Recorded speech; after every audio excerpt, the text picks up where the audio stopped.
Jamaican,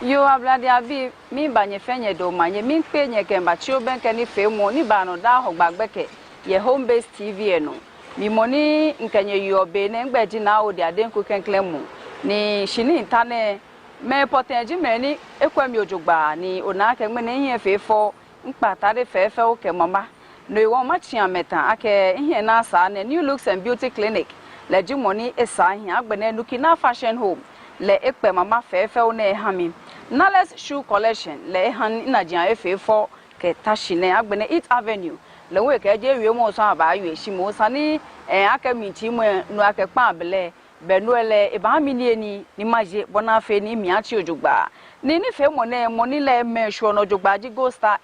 aka kami su e chencho wana ke ko lele e ba bon fan e wo efe no ya obe na agbakokra agbene noble trust herbal clinic le hu eboni fe mo na enyomo Dr. George banana in Yabulo Junction Trustmont Enterprise ake House of Woodin ka agbene mama ekokume le ehami mama ni akpe ehami ne agbene breakfast bar le hu efi osobolo ke maske ke ni afio ne lo komini agbele lo apoto agbene ko ba ko no ona ake no efe fa ojogba ake KS Smoothies and Juice Hub le hu ameji meni ameha woneke fruit juice ne ni wonu koni wo mi aka shi fine ejake be pie ko high drinks ko me aka ni bi ko me wo mi bo no ba anu eche hile abo she ne aka natural juice no aka fe shinye me dani money nke ba ye be ne loji aka ngene na mi shepi ni leji money eche la jo wo da ni ngene shi ni intane shi mo ma ejira ni maba Linda enti offer to osi wonko na me nko ye dey papa yi na share ye fiti en kola brem I know by me se me nko I don't think ko Ghana flight here me to try sister na me nko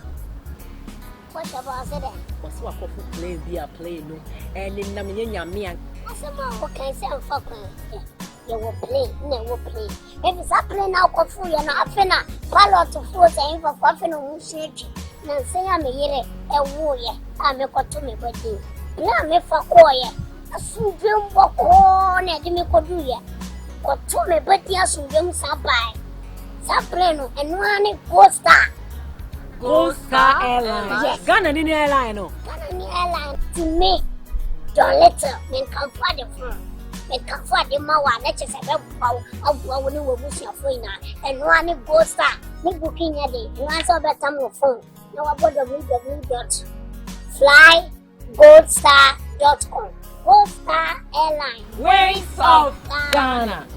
Goldstar Ekomia Bebre Ekomia bitise London, Baltimore, Washington International Airport, Dubai, Providence International Airport, Guangzhou, Dakar, Lagos, Monrovia, Abidjan, Freetown, Conakry, Bonjour, any Mia Bebre. Yo beto ebro nyera don kemime akechio ben kani fe mo ne mena ogba ne efe short eko ni gbe fe gbe ele ayo oba ye form gbin ke no ko no ba fe shimene awo ma agbijino yeli ni mo ni nke ba no ne le eye bi mo eye musun bi shimi hunya awo ni eja aka ehia mi ojogba ne kemi tuni ojogba nde nche ni efe ni yo le nche egba ata akeke jele nkun nta shibo ni nta shi na ewonwe money nke ba ye bia ni ji kwen ke chuchu catkis ni shamu na echo osofo kpana ni edomo presby asafo na leji wo osofo nupa alo mami osofo ni domo asafo na ni ji na akoko Ashley owulanga na akoko Ashley ja ke bo epa yo ni wo na ka egbe ele sani ke hale nya wo papa o fa na mi pe bo nke ba chi obenke ni fe mo no yo radon me ona me sejo gba ka o ke mi ba no jo ka ke osofo na akoko Ashley na mo ni be osofo na akoko Ashley egbe fen de ncheji Justina na akoko Ashley ne echata ni for me egbe di no mo Benjamin asale ni ekwe ke nyawo mami Rebecca bocho ni ekwe menyo na mfe ameto amese no eji ameye nkwe ba mmi ba hye ndugba eja aka ni bipi ye ni ameho amefata heko dan ngmene woji meni woji ne no ke oba pe mi ke ba bi be cho ni wo mi ne cho ni wo mi ne yo wo ke awo ma agbijino oba anyo ha wo bravo wa ke brief history ye awo ma agbijino elemi yo ira don ka awo ma agbijino se pe na wo fe won ye ko ni ka chitan wo na mi nse she ni ka se mo ha wo na wo le aka awo ma agbijino ne aje chichichi keje shon heko 1858 ton no mi na kan bia mi mpo alako mi ake aba for me na ke blofo yoko ni atola ake and Davis ne ake bo modern e bua ye ya na ni no na me tuon di ake ame sa me kuchi ame ni ame kwa ame ji onu joy ame no eni ame nu oni efite ni sa aka sa ame bo ame he wo modern ake ye ame fi ame te ni ka yeli ke bua moko ye he ni sa aka je ni ayabua ame fi oshinka ya je na ayabua na ame na nu papa ame nu no ame bua ebua ye na ke chuo ame kuchomi no ya ni chumoe fale fe mo keni ni ehyehe ko eba heshi no wa hie mi aho e mo kokro ho ni le ho achole Julia Ward Hewes le ho ebako afako keje blofo magien kuma no ni le ho ye eje no ni ame ho ame fe eje aka eje ntani awu ni ina abahye ame ye fe ame to ame fa hye aka esa ni ye ba tashi ni tababa magien me eje aka ta aka ba aka na baba oba ha mo ke jira mo ke ni no ewo ame ho ame bu ame he na ame ono na ame bu enfe mo je aka ame ho ame bo modern aka anato enjole ye ame shipono no ame ho ame hie mi na kan ye 1872 wemi neje afi apeko mo ha ipa anyo ma ipa o ke nyo me kaja no bia mi ye ahie mi aho e ma mi ni je sese kan kran neje Anjevis ne e ba je mi e ja ke shipono no wa hin shida be sho no wa ke woni chumo ba na agbe no yo ne ba je mi ne je mi e bi yo ni achole ana ke o da bi le ho sane ekwa no ne ma mi tue ne ha ne efe no ko ni machine no ye 1904 ni je afi apeko me wa na hu ka edwo eme ye oblayo ana na hu ba we no ni eteshi ni no ji ake ete emula le woji ebu ame ana etwa ngongo kete adafi twa woji ami kete ma hie nye lo yango ake ne ke ni chumo ni enya woje shishi ne sananye acha no ke ho kura ake kaile ewo ehie mi ahu ye afi apeko me wa na hu ke nyoma ke edwo ni ji 1914 mi ye ake ne ke awo me agbene afelemla ni twa akeshin ka shebe sa aka yi no wa akeka ile no abo ene kan gbijon na yeli keje afi apeko me ha na hu kanyuma ka ejo emi ton ni aye ke ba shi ngene ngene play wo jenshin le feme ni mo feme nsmo akeka she awo ma agben anala ke awo papa ni le hu aye gbijon no wo ka ke awo kra no mo ji awo mi ne fi owo awo ke wo ke awo be wo gbla wo dwe mo ke ba agmale mi aka be di na anyo mbobo ade aka ebo me no ke yo ebo me enyo no sorry me enyo ni na anyo mbobo yo fi oboko me ni fata mboko me nu ni yo ya fi omo ni ji enyo no ni ba fata ehi ni fi onu ke yo ye Mose kenklen wolo emi wo na eje aka na anyo mbobo no ke yo Mose wolo ni ji enyo kuku ni ji enyo ma ke pa anyo ike hi ake bomo ko be hi onse shisake ina he fatalo ni sale no ene no na anyo cho ni kuku ni dinyo ma enyo ke wa ke na nu ngba wuni na anyo jie e ka boyo no he wa ka je nu emi anayo ye nu emi ni yo ne no ba fe nu he fatalo e wo ka yo we yo ya fi nu he fatalo alo awo be nu he fatalo ne na anyo e bo le keke she ya muso hia momi na ba hwere ye na anwo ke chon yo no no ya je no she ate ya ke chon yo no ni yo hia muso ni yo fo ni yo kwa gbe ke bi yo sheje o ewu mi ye blashin le mi ke no fe no ni ha mi she ba sha sane gba ngo ni mami osofo efi o age ke wo kra o ye hwe ni owo beno je shishi ni ibalago dromo efa bo ni ona musino for to ona le ate enye yo mi se dogba keji oblai ojibo ne na nyongbo dromo ya fa ha bo dromo ni aka ona he fatalo no bote glanshin le mi no na musumbi e dromo ke jomo ni no wa mineke ya kenkle be mi beni imbote glanshin le mi ni na kenkle musoni mfo efe mi se baba o eja keke nkwe abifawe no ni bi o heji ake mi hu chomoko mami moko nyawo nchon ona no efi o mi se baba o die nche akesi mi hu na bi info eja ke na anyugo jomo e ba no no kenkle afie mi no la mi se so ni achon bo efi otamo no ni ote ni kasemo helo obote ni kasemo chun he komi eja ke na kan afie mi le hu esako kaseni boni ahio abifa ne aha bona ha le ni eni bona asion penyo e kan asipon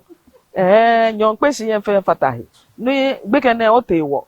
o kwekwe ni bi ote o bani fe se ni gbekene hun ke wo be ne kan di boni otasi sinwu e mi se pa awo me ihe bani akemi nya awo ye je no mi me wo eye bu ami baba o be ko me ka gbeke ya fe se yi pi akekela mi no kan no wo fio kwe oye fufo mi le wo keke mami bo hu na gbo wo fio ewo kaka awokwa mi ni ji ogbena anu chum ni sanochu yo kaka awo gbena anu chum ake yo we ngmale po ha wole oye abe awolo e icho no mo eteke ko mi ekeje kugo ni di nyoma ake ba echon wo mo ni di yo no ni sanofi woni sa ake yo atishimla yesa no esa ni owo boni sa ake yo ne kenka esa no owo je ake je no owo chi esa ni yo owo baba o sa aka otishimla yo sa no eje ake no ya aka shi ne oju he ake oke me ko me yo shia oke ye fatalo oke bi ke bi be mi mpo no ye fatalo die nche no ka moko sa no fe shia ni sa no kwa no sa shia ewo esa no fe moko ni oba bo fale fe mo he modern ye shia me agbene sa aka ko ni ji na hu achuni esa no ba ahin shi na kan jiboni ngale po den chekowo o ba ahin shi aka mi ye oji mi hewo nchu noko be ihe fatalo achu ni ekeba na ekwe no fia no kefe na kan to indole nya abashia ewo ngale wo nga aka wo ye wo chu ni ne ka yo papa na mo ana ejira wa hu fe tengle wa shi no ni achu aka shi no papa ewo ka yo jila wa fe ne ka shi no papa ne ni chu aka yo we na nu bodigbe boyo ka no ko papa wa de nche boni sa aka shi onye ohi ahinchia no krashia no dwen ohe fatalo ko bi ahi o dwen me koko me hu ahi ni chumo baba o je ni yo no ba ya ni chumo ni ko te oba ashia alo yo ni ko te ni chumo no ba ashia ni oba yue baba o etomi ni menipo na agba na neke ni menipo dabi sa no na ke ogbe na ni chumo ni e wo ko te ni chumo po no ba hu isa no nye no chu na ke ni chumo ni echu ye fembe male no ji no abe awolo e ke fembe ji ohunu cho be ji o yo ne chuoni dende ne ha hejole ba shia no ka yo ye ni chuoni ye e ka hejole ke $20 fe ba o ba na ke da na ko e fatalo poje e fe he ne je ni ba e ba shi obokon hello awo tete keke mi se e ba bo wo ngmo re bi ko be no chon ake bodi enche hu na mi se le nwe na mi se e wo yo ni chumo di ake ekwe ni hejole ke $20 fe abashia me yo wa ba fo ishra ni wo ba yo ahwefo mi mamu ina akwa aba ediba Noble Trust Herbal Clinic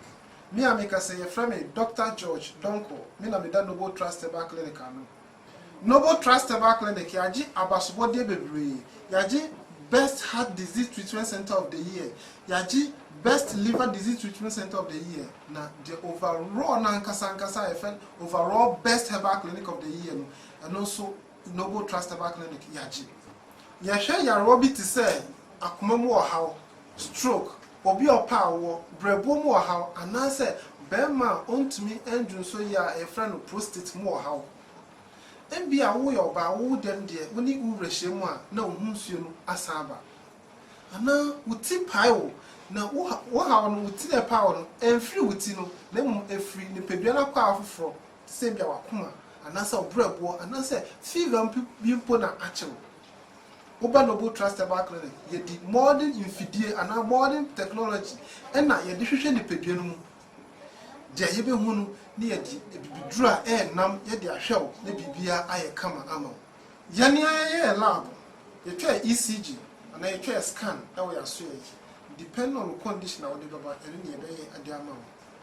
hwehwe ye chiru kwan ewo Banana Inn Apollo Junction ye ben dan suman ana say mamprobi Frey was 0244 401929 and also says 0267 117 666. Noble Trust Herbal Clinic. Experience the true cure. You are to able to walk on Sewoba. Mammy also for if you're Makashi, Kaoba, your name, Chuni.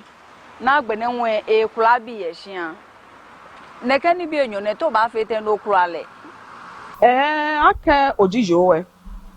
momo ole bodi nche ole ake ogbena ni chumodi ake okweshian na agbe no chu nehu no ehehia ajogban ake okwe oni chumo oboni eyo ni bodi nche otogbeji anojogban ake bena ba atwa neken be sani ntechi neken bi amien sani manyema feine neken bi amien sani manyema honi neken bi amien sani manyema kwegbe bi titire ko ba ya ni chumo le bi ye o teshimla sa kegbe ke lo gbe ke bi ye onyo kwa amele bi ye sha ojuo ha me o wa mata de fefe jin fa kenga ta de fefe jin de no na ke ya solomon shikeshi anye mu ata de ofo ehia ya ka ehia ko ba na de ka no to no o to no bonika amewo ni amenye na ke o obi na echo ogbomo ni jibo no ofe ame fine na agbene kaji obaya ni chumo ni mokokra obashi amo ha obomoden aka ameni eni ngbeji anoto kagbe ken bi kura ni sa aka ekula meyo to meni lo nukwe ke flat na ekwe oho nuko oke womi ka ameyo ni eni hwe o ta o ni eni chense na ekwe me fine ke ni na ano ye oho ni owomi bona fe ni moni obashi amo ha e ka tolecho ni ekehe ya mo lo me gbegbele mo fi amesa no to amegbeji ano bona fe ko ke wa ehwe na ake show e wabo ni bo ho le ake e wabo e wo bo ho wale ye gbeko no e we bela ake shi oba na la ake o ni mini ne to mi ne ke o ke na kan jo mo wo mi ye onye ochu shi sani o na ake shi ini chumoji ake makweshia ni machu ne hu ye na kan bia no e wo oba to gbeji ano bo ninu fe no ba bo te be mi pepe koni okacho yo ani haulo ke bale na kan ye mi she ewo ka ochuni no hie biye kama ko ka bua ka wa no elakabo ewa si hie mi amo ke solimo titri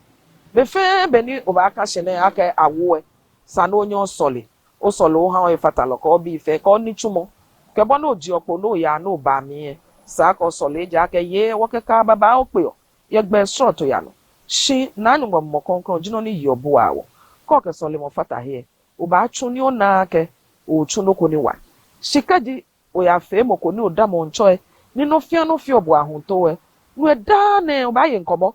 a o ni mi nkometo sa ni ma feshi mi nkometo sa ni ma ya ni chumo mi nkometo ke mbapo ko fi chemo mi ha mi be ne keke e chon na agba ke ha mo ye shia shi kabodi ncho na la ka ogbe na ni sa no chu no to he gbeja no pepepe o ba chu pepepe ke mi she yo mami osofo ko kwe ojenshi ne fe mi no ba suma ke enele ba so ba fe gun ko no ba tun alo ba fe gun ake awo aka awo oh no ni fi o mi fa ojogba ye awo fe mo mi ji keji o fo bi ngenge ni bodi enche ohin obi le ni okele nse ni le hu e ko hin ni egmo ni o se da bi ahe efi o mi fe ojogba se am lo nele mfonta ashi sa no je se hanye no mami osofo ko kwe mi ne wo ni ye fo ye baba o amehun amebi amengmo amehi keke na amenye mi ni keba wonye waka kesin ye ne ekome wo amehi ni beninjio amehi ni yo ninjio no wonye waka sino ni wona agi akebe pi ye ekwe e ajo jensin le boni ke ya pe o han ekwe nu ko ni eke ya hion shin ke fo ne ke bi ne boni sa ke nu achu egbe na aka ata ko ni fata wo he na ke kwegbe ke bi ye ekume ya baale na kan be kume ahye afon yo ne no na ekwa ni chumo ke ya ke ba bi kwa mo wa ni okwa ekwa hie gbe kan bi enyon lo ete me kwa po ya ahun edwe na ayo ne me na ahye ame na me nyi one me kume ya ni afọ ahụ ntọmọ enu mo ka ekpa ni gbe kan bi na enye ni nya akple ame no ewo ame na agba bibi kume na bala akeke hefi mo ba emi ni fun che hewo esumo ake ekena ka me fun ani na gbe kan bi ye no wo ka edwen ahụ ekwa ma jofo ma hye ame ko na ame che ka ame ba ni ekwa ame ko ni ame nye shi ni ofi ona kan ye gbe kan bi e mo ayo wa je ame che eja aketa flat check egbe kan bi na enye ni muso homo yi ame nye na ame na ekokpa ame kan be ko nye na he ko ni na gbe kan ko kan ni ewo ni muso shame ni fe mobo no bi ake yo ndede nye ni fobi ne ebe muso shale lo ja ke na anyi ka muso shale ko ha yo boni yo eni bi ko meye ni yo nye afi no ka ni bi ko me ba ye ko me agbe fan abi ake manage nke yo ni lo jinke awo ni ewa muso e shale ha ebi ne no ne bi baba o jino ni ha ye baba o fi onaka shi ehi hu ake ame ba fe naka eja ke bo fe bo ni na agba yo le lo bo fe bo ni ha o mo yo ke sole mo afatai no mi o hie akoba chu gbe na ko hie afo no ni onako no he o ye ake wo se ku egbe ken bi ne ba anye ame sheje omi o tole ni to bo ne wo se baba se na mo chika odwen wo se no odwen na jia no ba gbe kan bi na ni afi mo bo no ba ha me wu ni aye yo be mo so ni owo blaye ke oblaye anga me ni na ke ja fi nyum eten ka afi nyum edwe ka afi nyum enyon ke ya no wu amenga yo me oblaye ni wo cha me awo me bibi e ja ke wo se ko amba cho mo awo me oblaye ni na afi nyum eten ke ni ke ya bebi e ka yo jubo no na afi nyum eten pe wo susu ake na kan bia mi ka ona noko ochu ebe agbe no bote blanche le mi ya fi nyom etemi e je ka ja fi nyom enyo ke enu mo ke gbe ke ya be o to gbeji ano ke bote blanche le mi no nga no ba wo ameji ake ameto amechu ishi ye je shi le mi ke eku no ni ona no ni ne mo mi ehie mo le jogba chu oni ke hedo chu shi ani ake yo ha no he woni anga fe fale bu bi ni nyom ke drobo e ya konta ni ke pa ko ba bote mi won bote mo mi to tu isi no bote mi ke mi se kwa mo jogba nge ja ke ka bote mi akun se no oda no ba bote mi e o ba kwa jogba da ni o ba bote mi no fi ano kon ye mi no wo ye me ko me so ma chi ameta me ko me na me wa me fi ame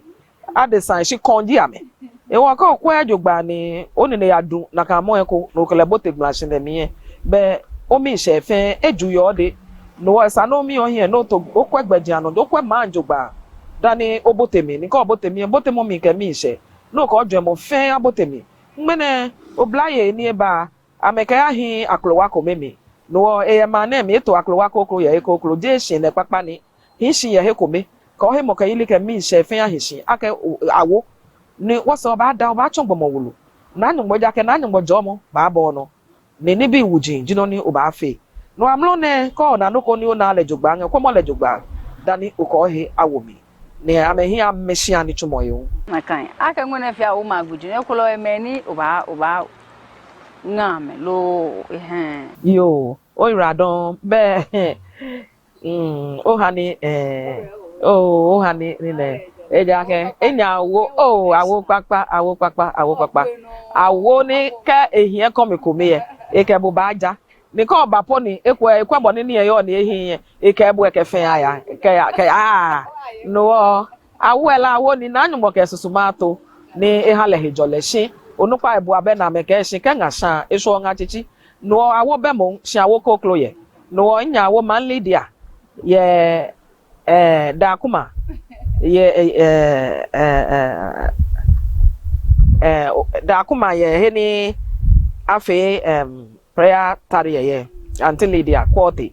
leji nya awo ni yo amlone no mi hale awo ma gbijron ake ehin shijogban edamo eyi afi nyumo epa anyo kese shi no ncho ke afi baba wa fata efi aye hale eja ake leji na agbe mo ke shi wo be ehwe wo flow no wo bi wala wo hale wala se chele ke duro mo ke mobo nale koni e wala sa ache ke me koko me ni yebu abi ye gbe short ya no ni mene e chombo ni ncho ne awo Josephine ayete nchon lo ni chon mi ni loji e chon wo ni nke ni le shinwale ni le shinwale ni ke chon wo ni yen won na hise gbene baba o lo manjo ye tashi ke obo oto ye man Josephine eja ye Grace Congregation ye no wa Presby na nyongo ajo wo ba o mi abo awo na agbejiro na kan mi wo manga mi denche nya wo papa ni ji owula nga dina mensa le ho mi nga la ke hia mi ojugba ke o gba me na mo shi fe mi no ba fe nya eche bo fo agba mi denche na le ho ehia mi ojugba denche nya wo ni na mo bo na musu chon le ya bi ahe awo papa ni ji Auntie Alice Ablaje bo ngba ke na mi ha bo nya wo afijino ngode nche afato ne abo wala se chele ni hani oche hawo koni wose ga wo yengomo wakabo aye ko dani nucho akpabo nuchumo yo dani woke ni fi won baba na gbe ni ake nyawo e ba sani wonye wokele noko kone na ake chi obenke wochi wo benkele ni wo sani wokele noko ni wo amno ne dani wo ba tu ne keni ne wo ha wo bi yue ko me ba ake wo noko ni bafo ake poem lo la la yue ni eke wo ne ke ni fe mo na isole nye fine memba nye din omanye nye fine namo poshimida nye awo mo fufo ni miye ni gbole mepan gbomo chonhewon mo pe ni mishin ni dale yetwe ke hami komoy beni midako keni medapo le shimida halu mi ngo hegbene kemi hama mi menfe awo gbidran yeli papa ye fine nye radon na teki dede sakiteji mi gbe yo be wo bi yo eke ni ne ke wo nyawo me ahianyam ene wo akegbene afi ni wo yo ni wo kenkai awo me agbujino nyawo papa ni ji mami osofo Justinia na akoko Ashley ni emi jo amofin mo eka mi achu ni ojogba ni mene anti Trostmont ke o kaji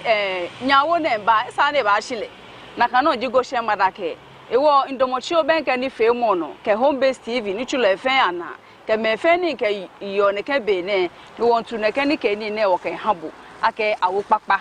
ni wo se ke jo na o ke kai wo yo noji nye ha mi ese hejogba ni awo magbijon yele eteke no ha mi ne titire Goshen ke Trostmont Enterprise min da me shijogba ndi enche ne member na anyugo jomo mi ha me ho aka me ni chumo ashure ye jro na me fe ona hewo wo ke won shi amekon ame ni chumo aya no afi be ne mi eshure baba o na egba eshueshi ni nye yo ke me fe ni pe mi ga Home Base min da nye ho shin aka nye kai mi aka ebo echu aka ebo ye nwe manto ewo nye iradon na anyugba ajo nye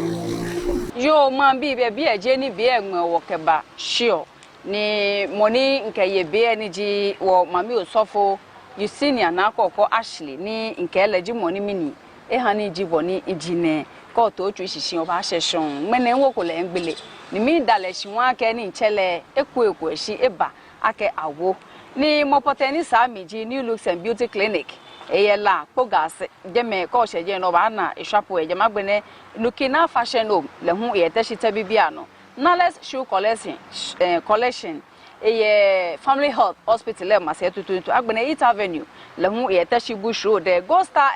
le hu ehwefi opa me ko lele ba bonu chumo efe no to no ya ke bia she mini ko ne ke ko lele ne ameko ba ya ojugba na kana oji no bo Trustable Clinic Dr. George Donko ye Banana in Yabulo Junction ne agbene Trostmont Enterprise eye Mokola Shopping Mall phase 2 a shop number GF047 ke osheje mepe obana anti Trostmont ye jeme agbene breakfast bar le ho amefi oso bolo ke ice cream kenem na kana oji KS Smoothies and Juice Hub amehu ameha wona ke juice na eko ni wonu ni wona gbumochu hewale yo man bi be ingbeji na odi ade ku kenklemo won ha ye fo ye fe alo awo me fe afigbijino moni ochonko awo e bi e ba hye oba chon awo lo obo ni wo mami osofa agbola ni bi ami echon wo na echon wo ni ye wa afata wo ni eye bu awo ko ni gbeno na echon ni mene ke jibo na eji ekule bi ye no chumoke no fe no mi toleke de gbe mene ye mi ni bohu ba ye mi ni be ne kan chi wunji mi ni akwi onye fe nye ke hia komojuro